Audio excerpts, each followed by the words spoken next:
start my chapter today, I'd like to tell you about a great store in Huntsville, Alabama. The Deep is a mecca for comic book collectors, tabletop gamers, anyone interested in sci-fi collectibles from the 70s, 80s, and 90s. With a massive first floor filled to the brim with geek bait, and a sprawling second floor dedicated to open gaming, The Deep is the place to be for all things nerdly. And if you happen to stop by, why not pick up a signed and dated copy of the first two novels of the Scrolls of Asbeal series, The Sorcerer's Inception and A Manifold of Bindings, each with a complimentary bookmark. You'll be glad you did. Shill. So, without further ado,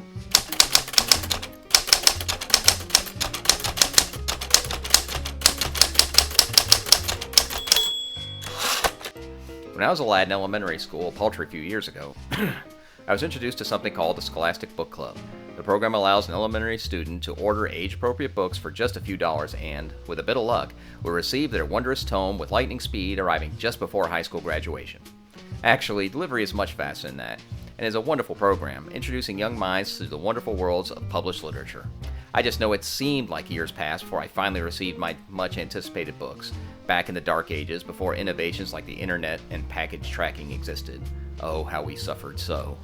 Anyways, back when dinosaurs roamed the earth and the crust of the earth was still hardening, my third grade teacher began reading to us a book called Mrs. Frisby and the Rats of NIMH. I was instantly hooked. Something about a story of valiant creatures escaping a sinister lab that was inflicting dark experiments on their hapless victims really grabbed my imagination. Perhaps it was due to my repeated fantasies of fleeing the confines of that low-level indoctrination facility known as elementary school. Who can say? All I know was that I so looked forward to every daily session when another chapter would be read, and loathed the moment the time was up, leaving us on yet another cliffhanger, waiting on pins and needles for the next day's episode. When the school year ended, we had only made it halfway through the book, so I ordered my own copy and devoured it upon its arrival. Well, not literally. Imagine digestive problems that would have caused, and osmosis is a terrible way to absorb knowledge. Believe me, I know. So when I first heard that the first book I had ever read was being made into a movie, I was thrilled. Imagining all of those wonderful scenes I had pictured in my head being realized on the silver screen, surely it was going to be fantastic. How could anything go wrong? How I should have noticed my mother sitting in the background clutching a copy of Mary Poppins in her hands as she sadly shook her head. She knew what was coming. Oh, how she knew. But had she warned me, would I have listened? Hopped up on that much sugar and Saturday morning cartoons? Not likely. And then one Saturday afternoon, I finally had my chance to see The Secret of NIMH. The horror. The sheer horror. What had they twisted my cherished literary masterpiece into? Oh, the insanity. Oh, the inanity. Oh, I'm exaggerating again. It wasn't that bad. But to someone as uninitiated as I to the necessities of transferring a written work into a motion film, it was traumatic. This is where I first became skeptical of Hollywood's motivations when they announced the acquisition of any literary work. This is where the critic in me was born, through pain, through disillusion, through overpriced theater popcorn and soda-strewn movie house floors. I learned my lesson and was determined not to be fooled again. Boy, that was a self-made promise I could never hope to keep. Flash forward 20 years. Alright, 40 years. 46? Close enough. I had long held in my soul a bitter pill bearing the label of NIMH. Oh, how I despised the animated abomination, prizing my memories of the written tome as sacred. However, the more I thought on this, the more I realized that my memories of the book were hopelessly buried in nostalgia, causing me to question my own dark view of the cinematic version. So I decided to set things right, ordering a new copy of the book, rereading it, and then re-watching the animated movie. I learned something fascinating by this little experiment, and this is what I found. I will not bore you to death by going through a scene-by-scene evaluation. Instead, I will bore you with a much more precise comparison examining the chief similarities and differences between the two and analyze whether the bitter pill planted in my heart at such a young age had its roots in truth or in childish idealism. A bit of foreshadowing here. There was some from column A and column B to be had, but judge for yourself. For the uninitiated, The Secret of NIMH centers on a tiny field mouse with a huge problem. Mrs. Frisby is a recently widowed mother left to care for 4 children on her own, at the same time struggling to save an ill child who will die if exposed to any amount of cold weather. The complicating factor? A farmer's plow will pass over the cinder block they live in within a few short days, inevitably killing all inside. She is left with the unenviable choice of moving her family to safety but sacrificing her sickly child, or staying put and doom them all. A pack of rats living in isolation nearby may hold the key to her family's survival, along with fantastic details of her late husband's hidden past. But will they help her save her family from destruction? An intriguing dilemma, no? Let's start with the characters. Mrs. Frisby's name was the first thing to change, shifting to Mrs. Brisby. According to one report I read, this was due to concerns with possible copyright issue with the Whammo Corporation, but I could not verify this. I will say that this change did not bother me much, as I actually prefer the movie version, so I will refer to her as Mrs. Brisby from now on. They did nail her character quite well, and the voice acting by Elizabeth Hartman was spot on, so no complaints here. Audrey Shrew was a rather minor character in the book, appearing in the story only to warn Mrs. Brisby about the coming of the plow and moving day, and to offer minor harassment to the rats as they strove to complete their mission of moving the family's home. The Shrew thought they were stealing the cinder block Mrs. Brisby and her children lived in. The expansion of the character is actually quite well done, voiced by the marvelous actress Hermione Baddeley.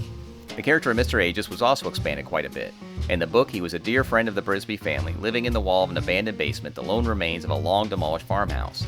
In the movie, his home was shifted to the belly of an abandoned threshing machine. The appointments of this new home link to a central complaint of mine, but we'll get to that later.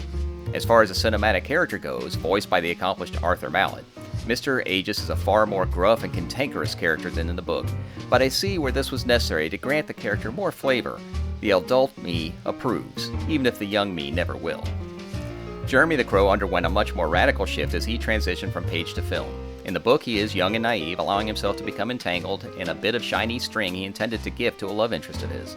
He appears early in the book when Mrs. Brisby rescues him, at great risk to herself, and later to fly her to and from the nesting place of the Great Owl. Beyond that, he is absent.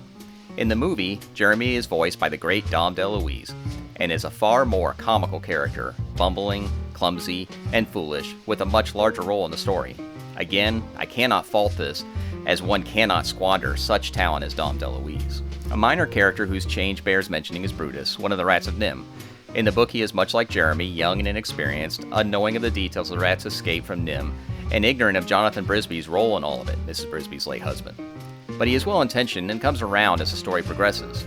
In the movie, he has evolved into a mindless, hulking menace who appears as though summoned from the infernal depths, seemingly intent on murdering Mrs. Brisby using some form of magical lance. Again, I will get to this later.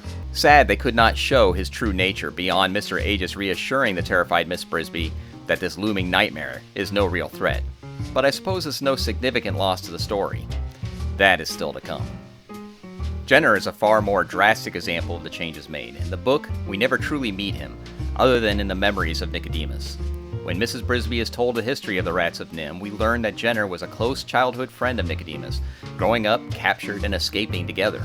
Their paths diverge when Nicodemus decides that stealing on any level is wrong, and the rats must abandon their ill-gotten gains for a pure yet more rugged existence in the wilds, growing or crafting all they need for themselves.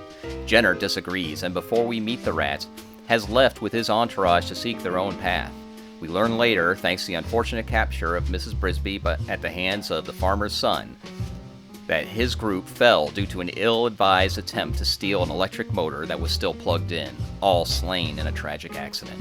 In the movie, Jenner is an evil, conniving rat with a thirst for power. Nicodemus clearly fears Jenner, as do the other rats, along with what he might do should he gain the authority he seeks.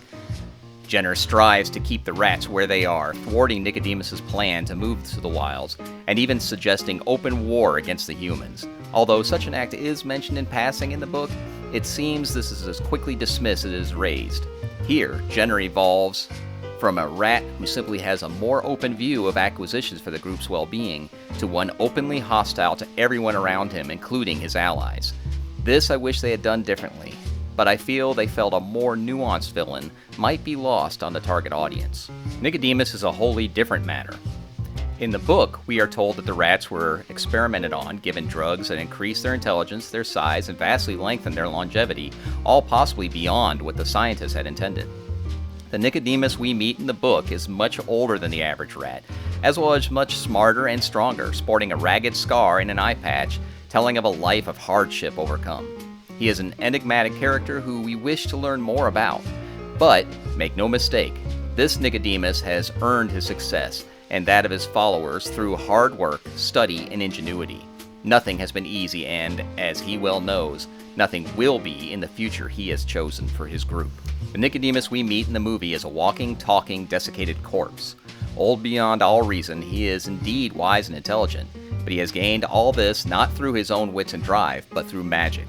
We see this in the unnatural glow that projects from his eyes. We see this in the mystical portal through which he gains knowledge of all going on beyond his vision.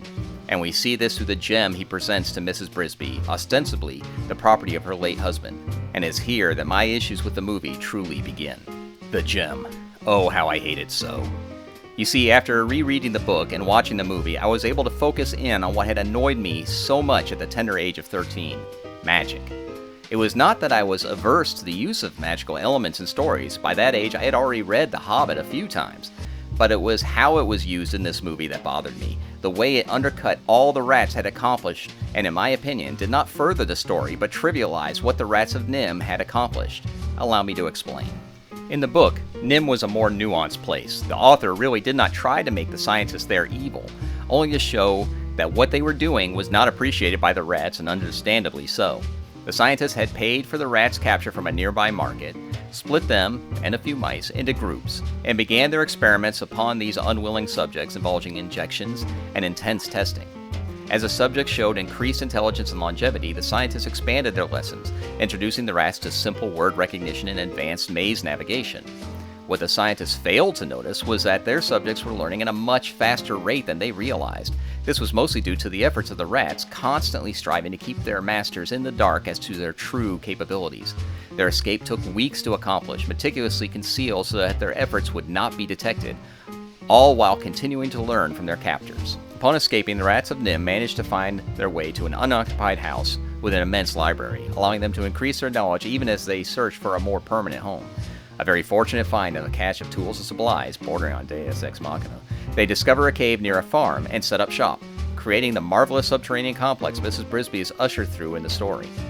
Through all of this, the rats are shown to be extremely careful to conceal their movements, ever mindful of what evidence they leave behind that would betray their extraordinary intelligence and ingenuity. They always know they must make certain no one outside their group knows of their full capabilities, lest they attract the attention of NIMH, risking recapture or extermination. In the movie, through Mrs. Frisby's eyes, we are introduced to the equally spectacular subterranean world of the Rats of NIMH.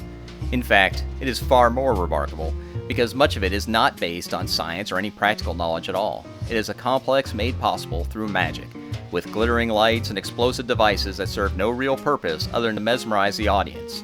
Nicodemus and the rats he leads are transformed from a group of self-actualized creatures who forge their own way through the world into a band of rats who somehow stumbled upon a pile of magical MacGuffins, turning them to their own use. In this way, magic is used to simplify the story and trivialize the accomplishments of the rats. This is the crux of my objections when it comes to Secret of NIMH, and what likely began my turn down the dark path of a movie critic. You see, I do applaud many changes made in the cinematic transformation of the tale, with expanded characters and much more involving action sequences. A good example of this is Mrs. Frisby's escape from the birdcage. In the movie, she is allowed to rescue herself through her own determination and ingenuity. In the book, she is freed by Justin the Rat, robbing her character of growth and the opportunity to demonstrate her emerging bravery. This is definitely an improvement here. Still, I cannot get beyond the application of magic, which is a strange thing to admit for an author of fantasy novels. So how can I write about magic users and spells and still decry the application of such fantastic elements in this movie? Is because, in my opinion, when the creators made this transition from pages to screen, magic was not used as a way to expand the narrative, but a way to shrink it. Mystical elements were not applied as a path to expand the journey, but trivialize it, undercutting the efforts of the characters and offering a completely unexplained shortcut to results the characters in the book had to earn through grit, cunning, and skill. To me, this also showed a lack of confidence in the audience, the creators of the movie believing an adolescent audience would not appreciate the journey of a group of rats as they learn and grow to become masters of their own fate, choosing instead to dazzle through spectacle and mysticism with no explanation as where these mystical, problem-solving baubles came from. In short, the victory at the end just feels unearned, and that is the sin I will never forgive. So, this is what began my journey to the author I am today. Feel enlightened? I said, oh, wake up! Alright, grab some coffee, perhaps a donut or two, and let the sugar rush carry you through your day. If you can score enough Vibrant to keep you awake, join me next time to hear the tale of how a cat defied a king. Until then, remember, may the Force be with you. Hit that subscribe button, and I'll see you next time for another gripping excursion through the Byzantine mind of a nerd.